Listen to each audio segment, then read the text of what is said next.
Alrighty, we've just arrived at the RAC in Exmouth here. We've checked in. We've got 3 nights here, and at this stage we've got 2 nights on site 298, and then we've got to move sites. I'm not quite sure where we're moving to yet, but we have to move again in a couple of nights. Anyway, looks pretty good. So far so good. It's a massive park, nice and flat. All gravel though. All gravel, no grass. We're near the pool and a camp kitchen, so it all looks good. Alright, so we're all set up here in Exmouth. Haven't put the awning out, it's really, really windy.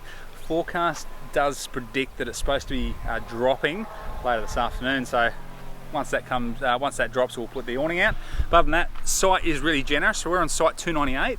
It's literally caravan, annex, and then your car. And it's about 15 metres deep, so it's a really generous sort of size, which is unusual these days. Normally they try to jam you in. One thing to note though is, I'll bring you over here, is that make sure you bring 2 lengths of hose and also 2 lengths of silage hose as well. I've had to connect both mine up to get around so I can sort of plug in.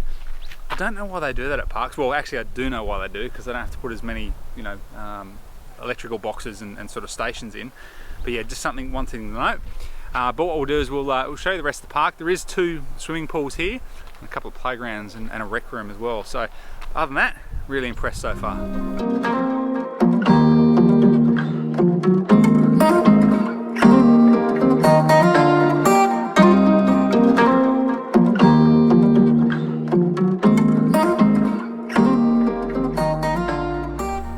So we've just popped across the road from the RAC here in Exmouth, and we're going to go in and have a look at the Ningaloo Visitor Centre and Discovery Centre.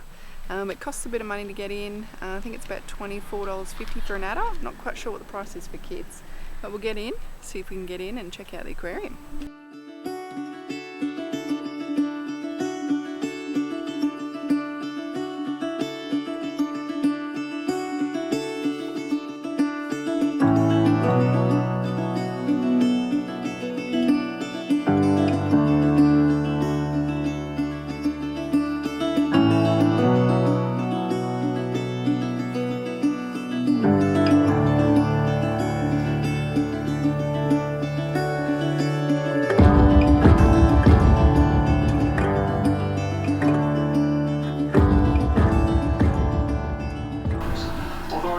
Exmouth sits in the heart of Western Australia's Cyclone Alley, where powerful tropical systems often sweep through, including Cyclone Vance in 1999, which brought Australia's highest recorded wind gust of 267 kilometres an hour. That is mind-blowing. This room simulates what it would have been like to be part of this history-making event, and makes you appreciate how destructive these weather systems can be. It certainly opened the eyes of the kids. So the Discovery Centre is amazing. This place is so deeply rich in history. Who knew Exmouth had so much going on? So they've got a room from Cyclone Vance that passed through in 1999, and you can sit in there and they show the news readings that happened back then, and then they have a virtual window which shows stuff flying past. That's pretty cool. They've also got one of the US Navy buses that they used to use when the US built the communications tower out here at Harold E. Holt.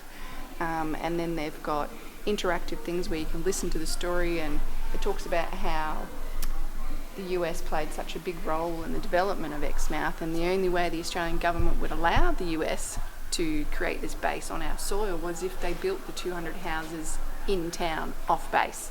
But the base itself was all self-sufficient. They had their own shops and entertainment, bowling alley and all sorts of things like that. But yeah, there were several buses they ran through the community which would take the wives into town so they could go do shopping and out to the swimming pool and stuff like that. It was pretty cool. They had whalers here. They were trying to strike oil. What else? Oh, just heaps of stuff. We haven't even got to the aquarium section yet. But yeah, it's really, really fascinating.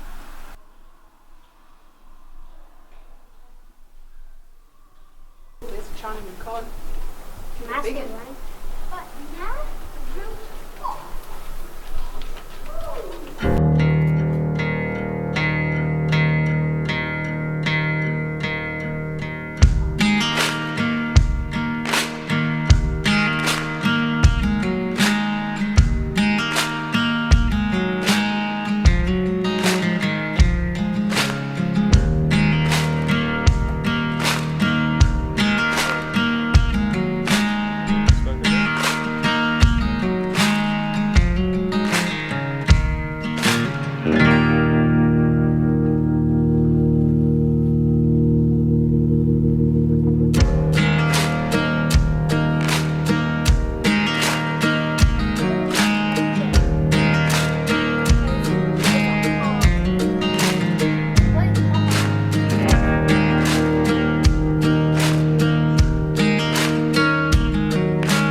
have an interactive experience here where the boys can make their own fish, so their own style and colour, and then they get to release it into the aquarium. Here comes mine. Here it comes.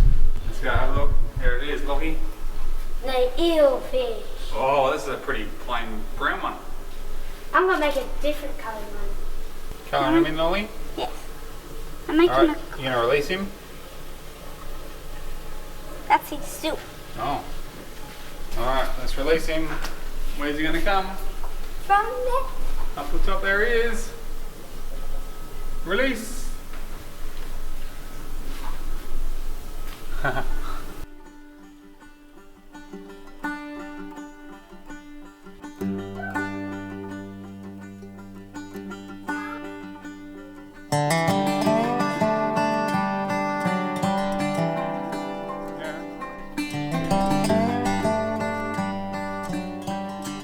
Alright, so we finished up at the Ningaloo Discovery Centre. It was really cool. That was cool. What do you think, boys? Do you like it?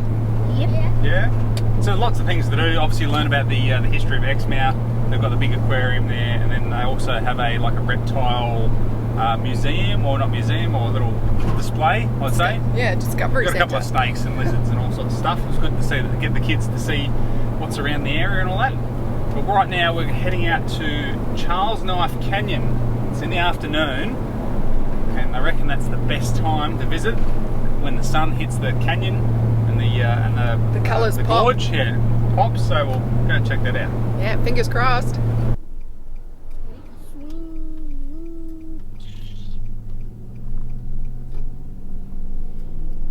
So she's a fair old climb up here in up to Charles Knife Canyon. We've already climbed like probably, I don't know, 100 or so metres in elevation pretty quickly. Just stop up the top here. I don't know if Sarah can see that out the window, but you can see all of the Exmouth Gulf over there, and you can already start to see the canyon, well, part of the canyon here. It's a sealed road. I don't think you'd want to be taking your caravan up here. You probably could, because it is sealed. It's windy. But it is pretty windy as well. So you're just following this ridge line all the way up to sort of the top. We've still got another 1.5 k's to go. We'll get there, and then I'm presuming it's just a lookout, or maybe you might be able to continue on. We'll find out.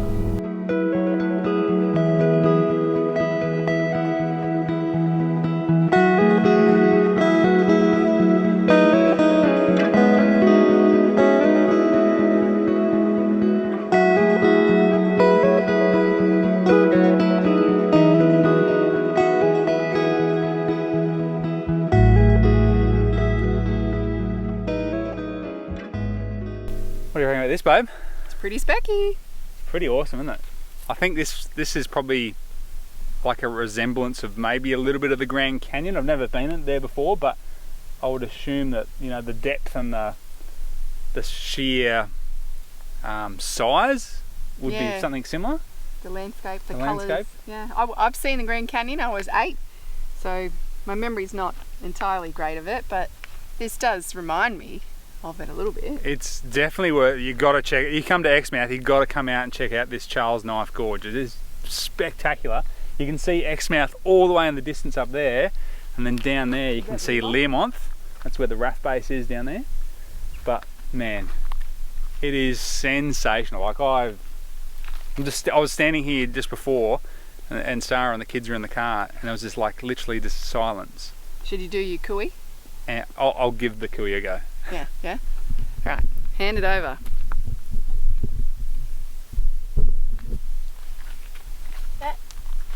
All right, I tried this before and it worked brilliantly, so let's give it a go.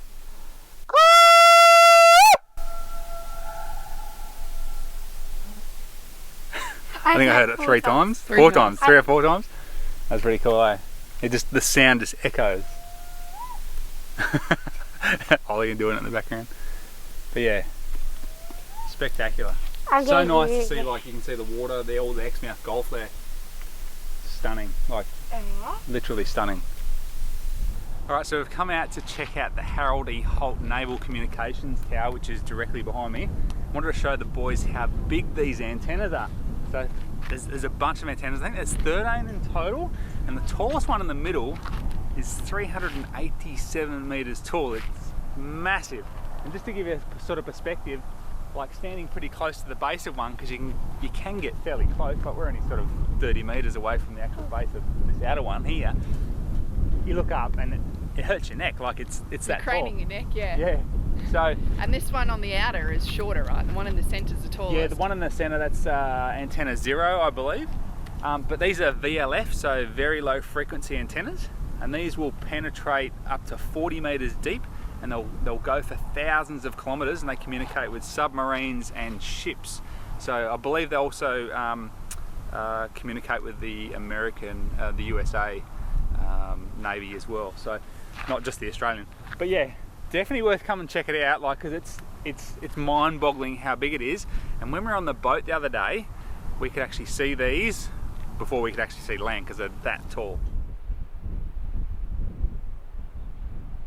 Alright, so we've headed to what they call the Vlaming Head Precinct. It's where the lighthouse is, and it's got a bit of history here. So they set up a radar here back in the 40s with World War II, and the US used it along with Australia. It forms part of the history here where Exmouth was developed. There's also an anchor here from a shipwreck which happened in the early 1900s. What else is here? All different World Heritage signage here, because this was listed as a World Heritage Site back in 2011 or 10, I think it was. And great view. And you can also see the only remaining oil rig on the coast as well. Yeah, there's sort of actually, through the binoculars, there's actually two components to it that I can see. One that you can clearly see with the naked eye, and then another smaller one. Can you see that now to the right of it, in between the ship and the big rig? Yeah. So I was looking at that, and then I did try to see if I could see some whales, but she's a bit choppy and a bit white out there now. But I'm sure if you sat here, you could probably see a fair bit of wildlife on a good, clear, non-windy day. But we're going to go up and check out the lighthouse and see what more information we can find out about it up there. So we're just here at the lighthouse having a bit of a look. This one was constructed in 1912. It's about 12 metres tall, 5 metres in sort of diameter. It's no longer in use. Had a renovation back in 2000 just to sort of restore it. But the actual lighthouse duties are actually taken care of by the VLF station. There's a light emitting beacon over there, which is a bit closer to the point as well. But pretty good view from up here. Alright, well, we've moved sites today. We've left RAC in Exmouth, and we've headed on back out into the national park, and we're at the Mesa campground. Pretty good, the camp hosts pretty nice, yeah. Yeah, it's pretty nice. It's very similar to Osprey in terms of layout, but a bit smaller. There's only like 23 sites. Yeah, it's got drop toilets, 2 lots of drop toilets. Yep. And then just a short walk over the sand dunes will take you to the beach. To the beach, yeah, and there's a nice little inlet there as well. So on a real high tide, it'll fill the inlet up with a bit of water. With the salt water, I reckon it'll probably, we'll go check it out a bit probably later tomorrow, but I reckon it'll make a nice little spot for swimming for the kids. Yeah, no waves, it's all sheltered. But we are heading back into town this afternoon and this evening because we're going to go check out the Ningaloo Sky Festival that's on. So this evening there's like markets and food trucks, and there's going to be like a drone show, and then I don't know if we'll hang around. Hopefully we can, if the kids can hang in there. But Eskimo Joe's playing live. Yeah, so, pretty fantastic to see someone so awesome so far out. Yeah, in a little remote town. So fingers crossed we enjoy our evening. But we're all ready and packed with picnic and snacks and chairs and everything for.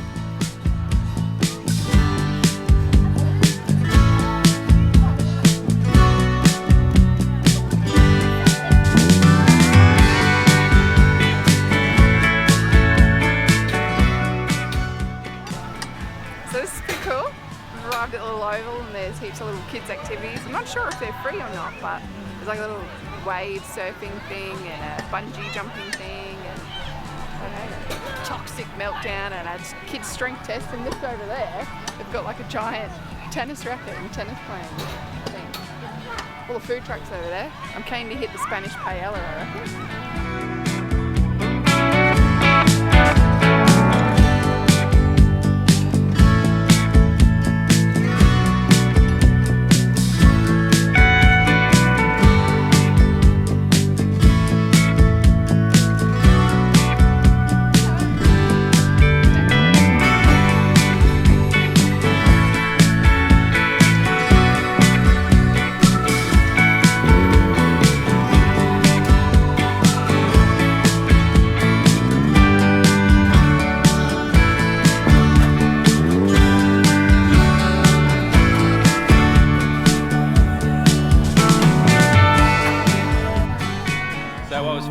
dinner, babe? Marinated lamb with paella. It was delicious. It was amazing. It was probably one of the best paellas I've ever had. I don't think I've ever had paella, but Really? yeah. I've had it It was before. pretty That delicious. was amazing. Very Moorish. Adam's very disappointed that he's had to share it with me. Yeah.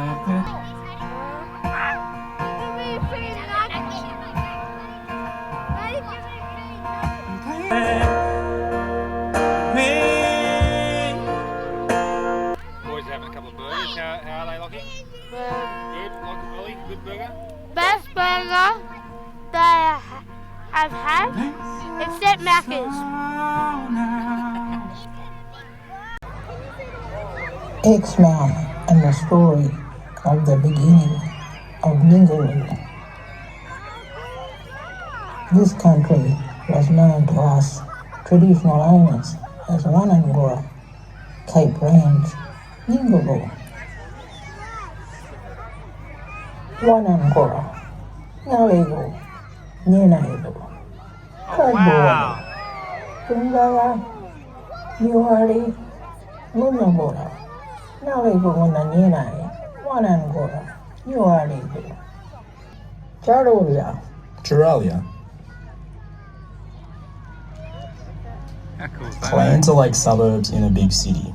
Share same language and totem animals like the wallaby.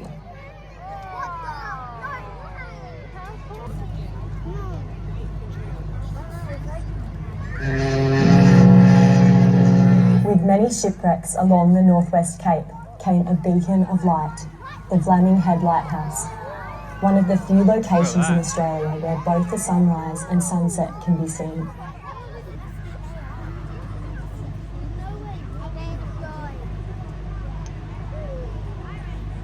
Exmouth is a meeting place, a place to gather and spiritually connect with the sea and the country. We share this place with people from all over the world.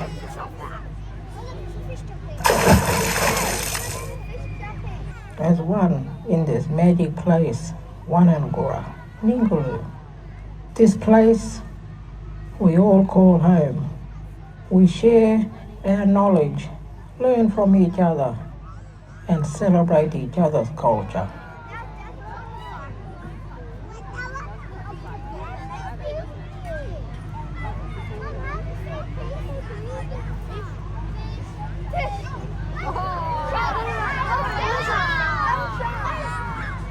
Kujawari, whale shark, our regular visitor to Ningaloo.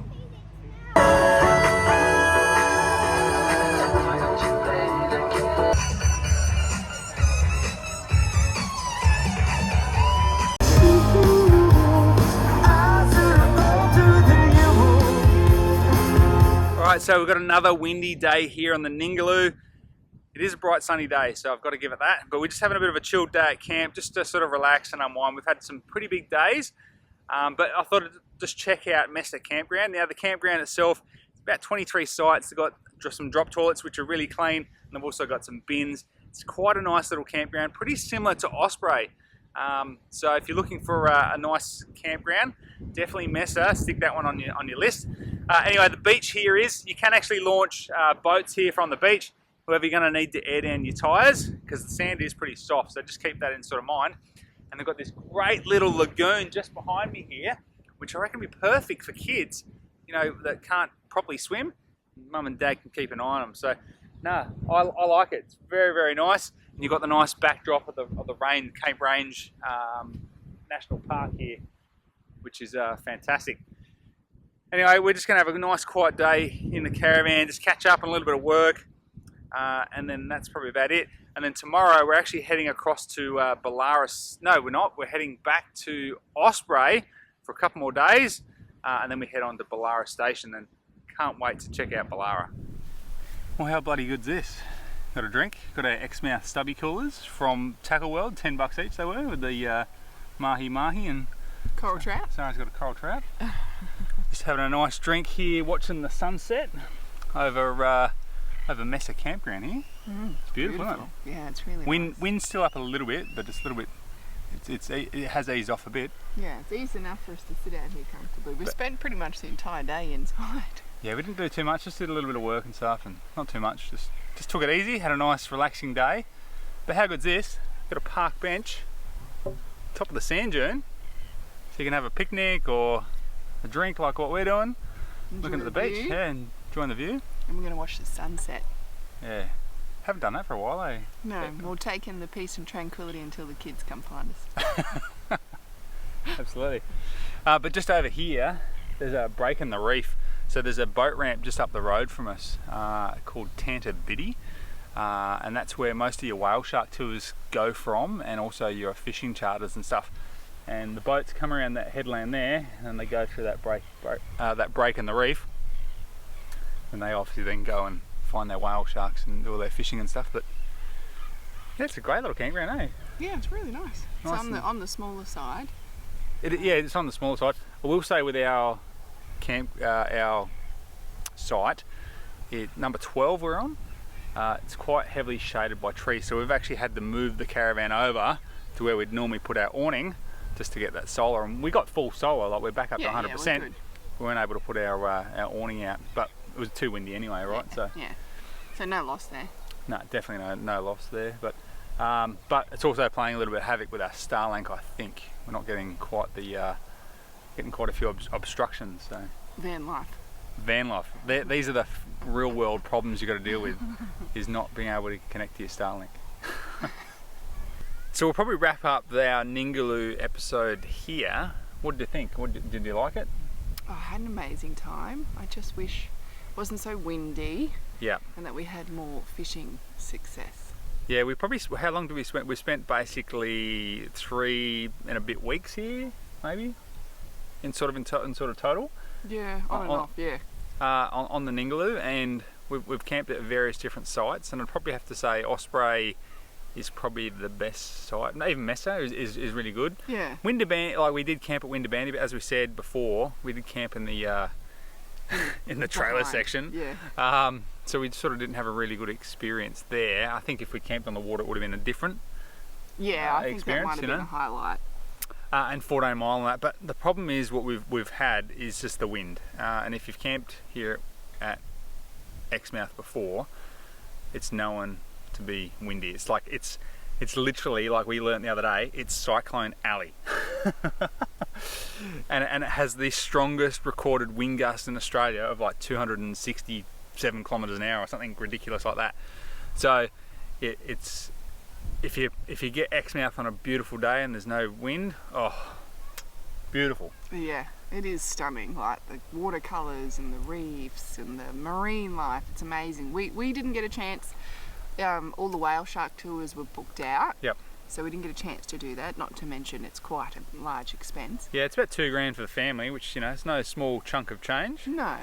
But people that we met have said that it was like epic. It was great, yeah. And we would have loved to have do it, but yeah, just parting with $2,000, right? Parting with $2,000, and they were solidly booked out. Like, and if one of us wanted to go, we could probably slot it in. Yeah, that's right. Yeah, it's hard to book in, but in also saying that, the days that that we may have gone may have been really windy, and it would have been probably pretty terrible on the boat. Yeah. We did have friends go that went, that had a pretty good time. Yeah. And there was also, bad. I heard stories of like bad weather where there was rain and wind and the spotter planes couldn't even take off. So yeah, it's just it's luck of the draw. Everything like has to align, right? Yeah, it's luck of the draw. You can't pick and choose. Doesn't matter what you do. But anyway, yeah, I think it'd still be worth it. But yeah, it's just parting with. I would like to come back. 100% we're coming back. Yeah. 100% we're coming back, but we're coming back with a bigger boat. Bigger boat, so we can use the boat more and go out and fish and maybe a bit earlier than this in the season, maybe. Do you think? Yeah, earlier or maybe a little bit later. Yeah, everything's we've had to do a bit of the Ningaloo. Well, I don't think you go later. Well, not it's Ningaloo, cold. the Exmouth Shuffle. Yeah, they call it the Exmouth Exmouth Shuffle, where you sort of bounce from site to site, campground to campground. Yeah, and we've done our fair share of that. Just trying to sort of fill in some sort of gaps, and because we originally changed our booking, so on a couple of sites, so we had to sort of make it up as we went along. But yeah, it's been all right, Yeah. There's like lots of community forums and Facebook groups and things like that which are quite helpful, and Yeah. you'll find other travellers and they're more than willing to help and trade and swap. And Yeah, Ningaloo Hustle is one of the Facebook pages you jump Yeah. on. That seems like to be pretty good information. And people trade campsites there and all sorts of stuff, so Yeah. that's pretty good. But we are on to Ballara Station next. We are. And I can't wait for that. I'm looking forward to Ballara. We're going to be there for Burger Night, the epic, famous Burger Night. Cannot Yep. wait for some live music, We- some wicked burgers. Yep, we had friends of ours go there and they said that they did like produce 400 burgers in an hour or something ridiculous they've, like that. they've obviously got it worked out to a fine art, and we cannot wait. But that's the end of this episode, so thanks for watching, and as always, if you like our content, please like and subscribe. Any questions, drop them in the comments below, and we'll see you next week. See you later. Bye.